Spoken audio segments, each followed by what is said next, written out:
Broadcasting from the business capital of the world, this is the Podcast Business News Network. And welcome back, everyone. When you get married, it's a performance. Let's be honest. You're really, it's a show. I don't want to say you're putting on a show, but it's a performance. There's a whole bunch of different things that need to be produced, from the nuptials to the catering. There's a lot of different pieces that go into it. And many times it can get unnerving. A little anxiety ensues, some stress. You need a therapist, so you need a producer, you need a therapist. I found somebody that does all of that with that background and more on the beautiful island of Hawaii, Kona, to be exact. This is what she does. She's helped hundreds and hundreds of couples begin their new lives together in paradise. She could do the same for you or somebody you know. She is the woman behind Simple Kona Beach Weddings. Becky Ringler is back with us. How are you doing today? Steve, thanks. How are you? Looks very, very well. I'm fall there where you are. It's always summer here, but to be honest, it's a little chilly for me. It's like upper 60s and sunny. I'm grateful for that. But as I get older, I'm going to be honest, and I'm saying this to everybody. Now I get, when I was younger, when people would say, yeah, the snowbirds are going to Florida. Yeah. Now I get it. Like, I just want to be warm. And you got it pretty much all year long. Before we go anywhere, before we move forward at all, I want to say congratulations. We just passed, by 2 days, 12 years since you packed up and moved to Kona. Yeah, that was kind of a big deal. As of this taping, anyway, it's been 12 years since we moved here. My husband and I just we made a decision that we wanted to move to Hawaii, and we'd gone to a wedding here with one of his friends, and we got home and we're like, let's do it. So we just literally started packing our suitcases with no plan other than we were moving, and we moved 3 months later. So it's a big deal. Still best decision ever. I always tell people, like, you just need to make a decision, and then you do it. And then if you don't like it, you can make new decisions. But we do like it. And we're very glad we made this decision. So here we are. Yeah, it's been really great. And I know that you moved in a couple of places, but one of them was upstate New York. Did you come from upstate New York to Kona? No. So I grew up in upstate New York, and then my parents are still there. And then I went to school in Chicago at Northwestern, and then I lived in Japan teaching English. And then I moved to New York City, was there for several years. Then I moved to San Francisco, where I went to grad school and was there for, again, a chunk of time. And then I got married, and then 5 years into our marriage, we moved here. So, wow. So we moved here from the Bay Area. Which I have to say, San Francisco was cold for me. People are like, it's perfect. It's like 70 all the time. It is like, no, it's not. It's colder. To me, it's colder than that. I am a summer person. Although I grew up in upstate New York, where it can be very cold in the winter, there was always the payoff of summer. And I feel like I never got that in San Francisco. So for me, I'm very pleased being warm all the time. Now I'd like to visit winter. You're saying what I've always been thinking. I've always wanted to move to a warmer climate, Florida. Since I was in my 20s, I just didn't have the confidence to do that. And my thought is, if you're gonna move and you want warmer, go big or don't go. Like, just go. Like, I get what you're saying. San Francisco, San Diego. Yeah, it's nice. It's nice, but not warm enough. Not warm enough. If you like hot or warm. And the thing is, Hawaii is almost, like, I'd say the average temperature is 82, which to me is my perfect temperature. Mm-hmm. That is my ideal. It's not too hot. Yep. It's definitely, like, I like wearing dresses. It is a perfect throw on the dress weather all the time. I do keep a little jacket in my purse, which I wear in the stores. So anyone coming for their wedding, I always say, hey, make sure you bring a jacket for inside in case it's air conditioned, but outside, most likely you're not going to need it unless you're staying up a place up the hill, like up the mountain. Then it can get cold here in the winter. It can snow on this island up at elevation, but not usually where people live. But it can get kind of chilly, like in the 60s, if you're up in the mountain area, which a lot of people live kind of up 1,500. I would say around 2,000 feet is when it starts to get pretty chilly, but it can get a little cooler. We do have seasons. They're very subtle. So I can't even imagine that having seasons. To me, it's summer. It's year round. It's variations of summer.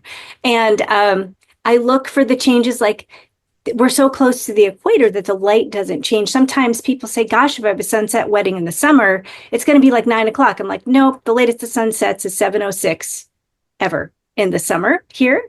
And then the earliest it sets is 5:44. So we have a very small window. The light doesn't change that much here. Wow. That's kind of the game changer right there. Yeah. So it's always a good time to have a sunset wedding. You can still have dinner afterwards and it's not weird. So well, makes life easier for you because you can plan, somebody comes in January or they come in, August, you'll know within some latitude of the sunset. What was the latest sunset you said? 7:06. So yeah, it's always, and it stays that way for like a month and a half once we hit the solstice. And what changes is the sunrise time changes a little bit. And then eventually the sunset changes by like a minute each day. And then when we hit the winter solstice, interestingly, the sun is actually coming up, but it's the sunrise that is getting shorter a little bit when we hit the solstice. I have my sunset calendar on my phone as an open tab all the time because it is something I look at every day, and I have it almost memorized. I can tell you, generally speaking, I'm pretty sure when the sun's going to set when your wedding is, because I look at it so much. So, and as you know, here in New York, and maybe a little bit different upstate, I'm more downstate New York. Yeah, it's anywhere from like 4:25 p.m. until like 8:45 p.m. I mean, it's a wide range depending on the time of year. Did you realize when you moved, you finally made the decision, we're moving, that's what we're doing, that you didn't need a lot of stuff? Once you sifted through everything, what are we taking, what are we not? Did you come to that realization that we don't really need a lot with us? We thought we did. We amassed all this stuff over years. Yeah, it was very liberating. And in fact, we just found out we have to move houses. We've rented the same house for 12 years. And we just found out they're selling the house and we have to move. And we did find a place. And we are doing the same thing now because after 12 years, one amasses stuff that one doesn't need. But I will say that when you move across the ocean and you have to ship everything in a container, you definitely are like, I don't need this. Like there's so much stuff we let go. We've become my husband and I are pretty sentimental. I'm a Yankee at heart, so it's hard for me to throw certain things away that might be useful. But I've gotten to say, no, I don't need this. I try to pull the practical side. Like, have I used this recently? Do I think I ever will? No, I'll donate it. I'll throw it away. I like to donate if I can. If it's still useful, I like to at least donate it. But I don't like to toss things that someone else might be able to use. But either way, it was very liberating to just like let it go. And so I truly appreciate your transparency. I want to make sure I heard that right. You, after 12 years, were living in the same place, and now they're selling it. So now you had to find another one. Was it easy to find someplace else, comparable price, things like that? We were very lucky. It was a place we knew that they might be selling, so I had started looking, and it was the place the place that I kept coming back to was the place that we ultimately ended up getting and signing the papers for renting. But it's a tight market right now. It's very expensive to live here. Yeah, I mean, prices have more than doubled since we moved here in terms of renting. Right. And we had originally wanted to buy the house that we're in, but they want to sell it for like way over $1 million, which is just not in the cards. So, it's like one of those things where it's just, Hawaii. Believe me, I got you. I sold COVID especially, things have just skyrocketed. Yeah. 3 years ago, I put an offer on a house right after I sold, even before I sold. I'm like, and then something said don't. And I go with my intuition, so I trust that was a good decision. And I'm still renting. because the market is crazy. It's like, why, where I am, it is the highest ever it's been in these counties. And, the numbers you're talking about and what I'm talking about, it's like, doesn't even, there was a joke the other day, a house is for sale here. I know digression, but just, shows where the markets are. It's 600 and something square feet, and it's at least $500,000. Yeah. Yeah. And it's not even that nice. It's a little bungalow, if you will. So yeah, waiting on that. When you moved, you weren't married. No, I was. We were married. Oh, okay. So you didn't get married on Kona. We got married here. Oh, you did? And then we were living though in California. So we were living in California when we got married here, which is how I know it's like for my couples to come from somewhere else and I had trouble getting a hold of anybody. It was so frustrating for me. I hated it. And still, even today, what is it? We got married in 2008. So however many years ago that was. Even today, it is still hard to find certain things online. Like people's websites are not that great here. So much is word of mouth. It helps know people, which I've been doing this over 10 years now. I know a lot of people in town and I make good connections. And I have to thank my husband for some of these because he talks to everybody. And that is one thing. By the way, when you come to Kona, and you'll find that if you're coming for your wedding or vow renewal or just for a visit, people will talk to you when you're having lunch or whatever. We talk to each other. It's not uncommon for tables to talk to each other. My husband has made more connections in the water when we're swimming than any other time. He's like, we should get laminated business cards and I should have them in my bathing suit. But that's how people connect here. We connect doing things we love, and definitely lunch. I wouldn't say as much at dinner, but definitely lunch. People talk to each other. Wow. People all the time. It's great. Isn't that the way it's supposed to be? Yeah. Yeah. Just people talking and forming relationships and see how we can help each other. You have an interesting background. You have acted, produced. I'm going to center on that one for just a moment. And I find that fascinating because it's kind of what you're doing now. You're producing a production, if you will, a wedding. And there's a lot of different pieces, cues that need to take place. And I'm not just talking about the couple and the wedding party or anything like that, from the flowers, if there's music, blah, blah, blah, blah, on and on and on. Tell us about your background when it comes to acting and producing. So I went to Northwestern for theater. I had done a lot of theater in high school. And at Northwestern, I was a theater major. So I obviously performed in a lot of shows, but also I did a lot of producing. And there's a lot of great opportunities there to produce shows. And I co-produced 3, ironically, musicals. I'm not a musical theater person. I was just a straight play person. So lots of comedies and such. And in fact, my senior year, I co-produced the largest student-produced musical in the country. We had a enormous budget and we managed like all the logistical stuff. My co-producer managed all the marketing stuff and I did all the logistical things to make sure the show happened. And ironically, he is a huge producer for Disney now. Anyway, but I feel like that. And when I went to New York, I was an actress. I didn't want to tell anybody that I knew how to produce because I didn't want to get sucked into that. I enjoyed performing.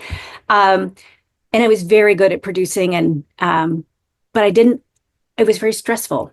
However, here, when I'm doing weddings, it is like my favorite parts of producing, making sure all the pieces are in place. I enjoy the organization of that, making sure everything runs smoothly. I can see how something should run so that it is the most efficient.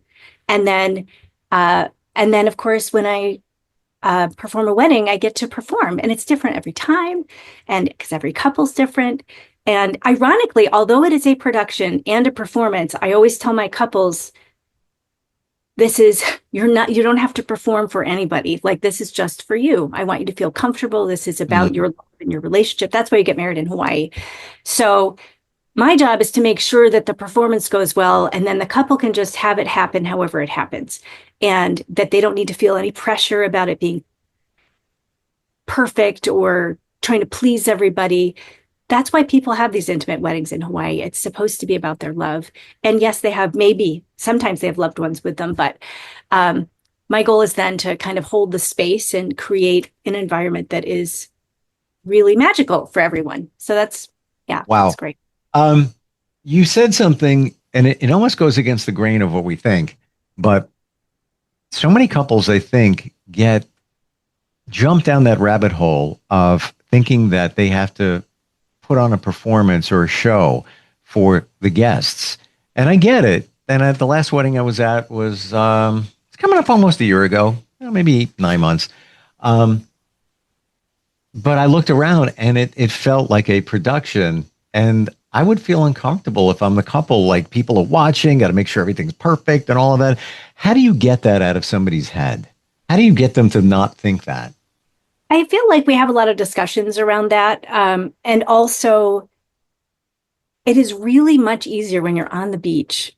Well, okay. It helps. I will say that I did a wedding just the other day, and the family was a little distracted. So sometimes that happens. I was aware they were lovely people. They were aware that the family might be like that. And sometimes the family is very invested and is right there present with everyone. And occasionally you get families that are just like, I don't know, like just not, they're there to be there. But in those cases, especially, I really try to hone in on the couple and create a space for them so that they can feel like it is just for them. And when everyone's really engaged, which is my preference, right? If all the audience members, the guests are engaged, I make sure everyone, feels like in this little bubble of inclusion. And I always do my best to make sure that other people, but this is what I mean. Like sometimes I don't know what we're going to get until we arrive. Like they can tell me, but I try to just say, hey, I want you to set everything aside. The most important thing is sometimes no matter how loud I project, we're on the beach, the wind could be sucking away. As long as you can hear me, that's the most important thing. I don't ever like to use a mic unless, of course, I have video or something, then I will obviously be mic'd up. But amplification, A, is not allowed on the beach in Hawaii. And B, I feel like it takes away from that natural thing. I know how to project, but again, if the wind is blowing away, and the waves are going, there's nothing to be done. So I do my best. And as long as the couple can hear me, that is the most important thing. And everyone else can feel like it felt really beautiful, even if they can't hear. So yeah. Your theatrical side slipped through because you said mic'd up. Only somebody in the production side of things would use that term. You didn't say, I could hold a mic or you could put a lavalier on me. No, I'd be mic'd up. That is such a classic term. Totally get it.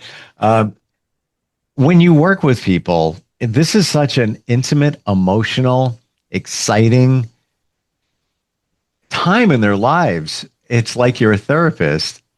And you have a background in that too. Tell us. Yeah, I had my master's in expressive arts therapy, marriage and family therapist. My concentration was in expressive arts therapy. So I used all forms of art to help facilitate the therapeutic process. And I did that for several years in the hospital. And I did dating relationship coaching and lots of stuff. But I feel like it comes in very handy. There's a lot of emotions that come up around weddings.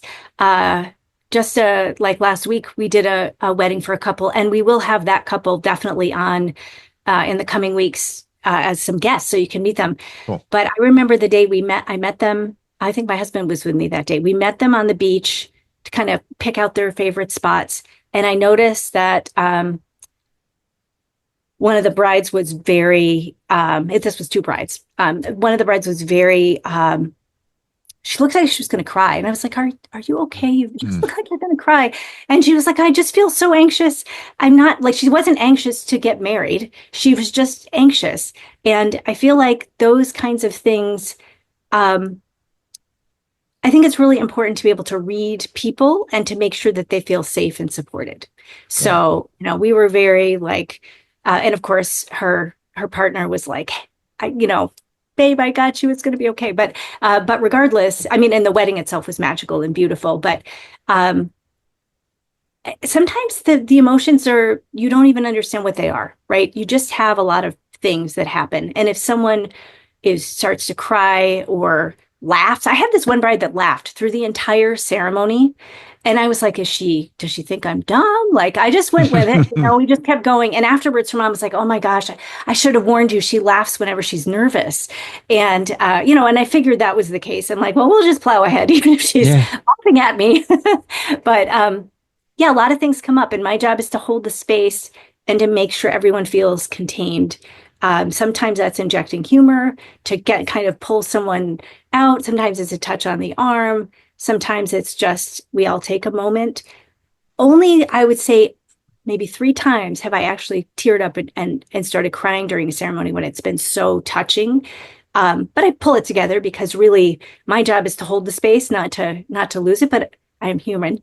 Sometimes it's really deep. Like there's things that happen that are just really emotional during a ceremony too. So, yeah. And especially there's so many different aspects of it. Let's say somebody's parent or parents are not here anymore. So, or they couldn't travel.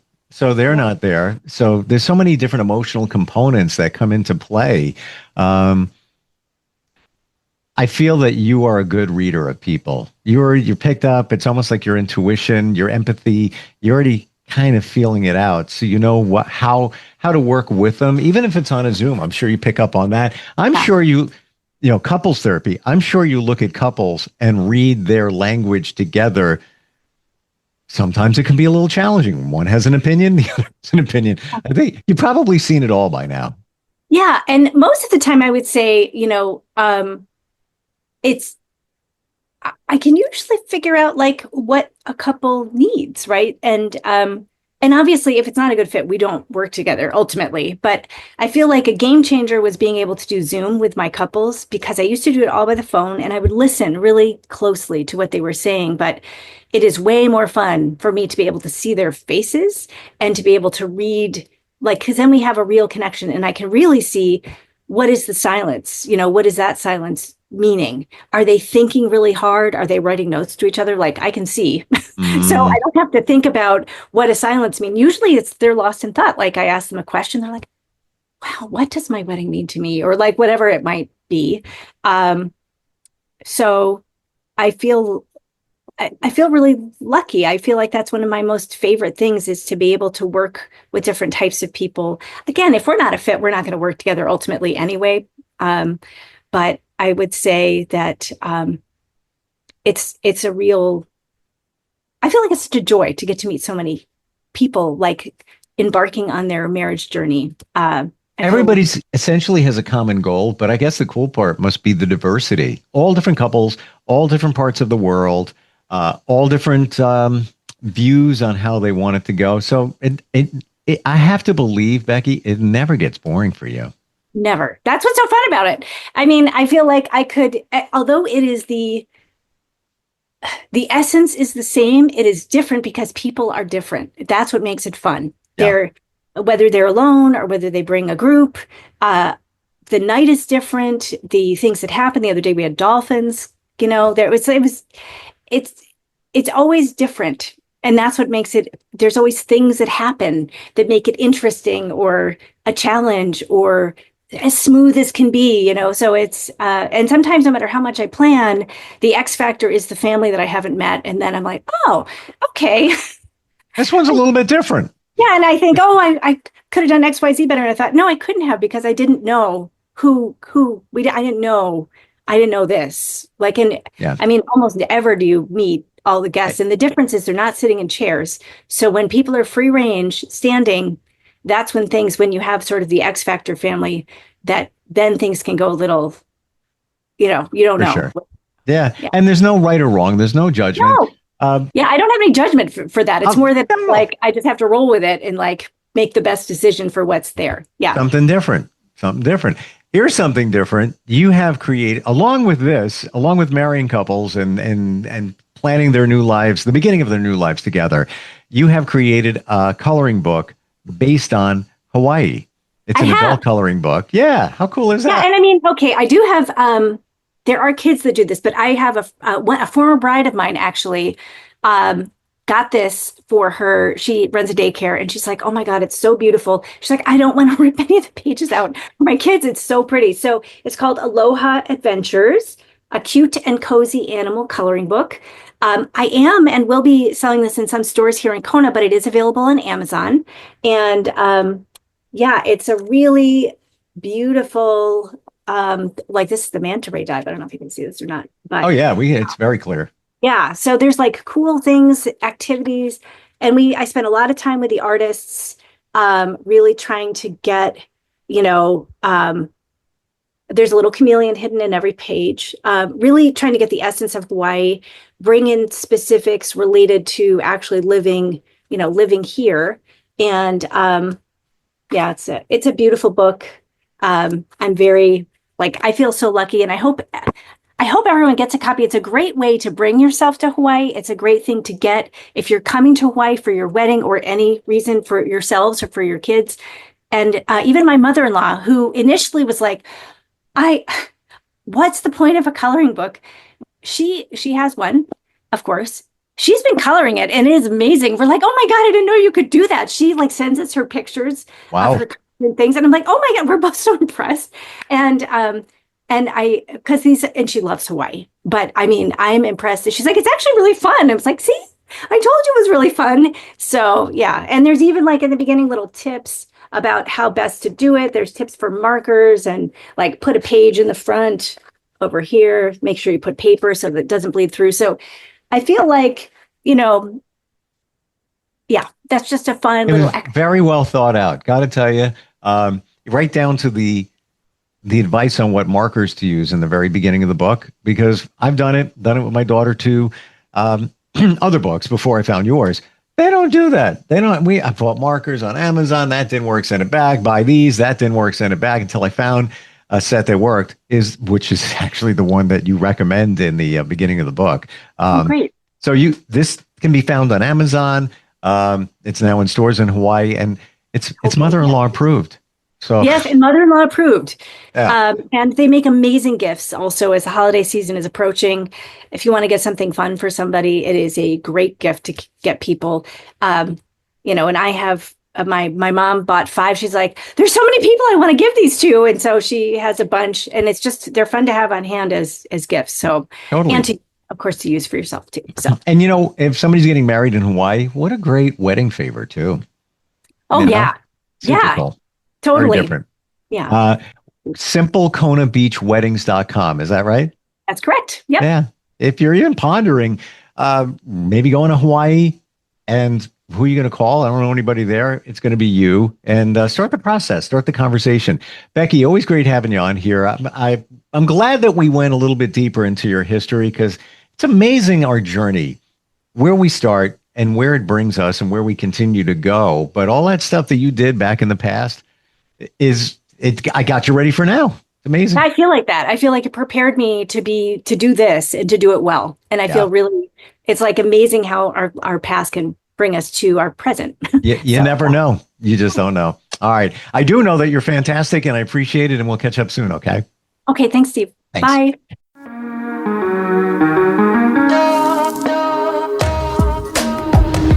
Broadcasting from the business capital of the world, this is the Podcast Business News Network.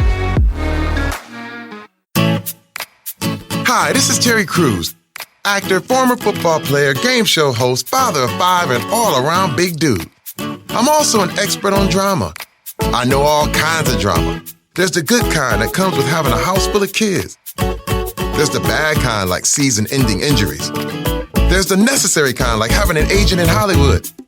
And there's silly drama, like the drama around my percolating pectorals. And then there's the drama you can skip. Skip the drama that comes with not having your high school diploma or equivalency. Find free adult education classes near you and finish your high school diploma. Visit finishyourdiploma.org. Or text diploma to 97779. Message and data rates may apply. Reply STOP to opt out. That's diploma to 97779. And leave the drama to actors like me. Brought to you by the Dollar General Literacy Foundation and the Ad Council.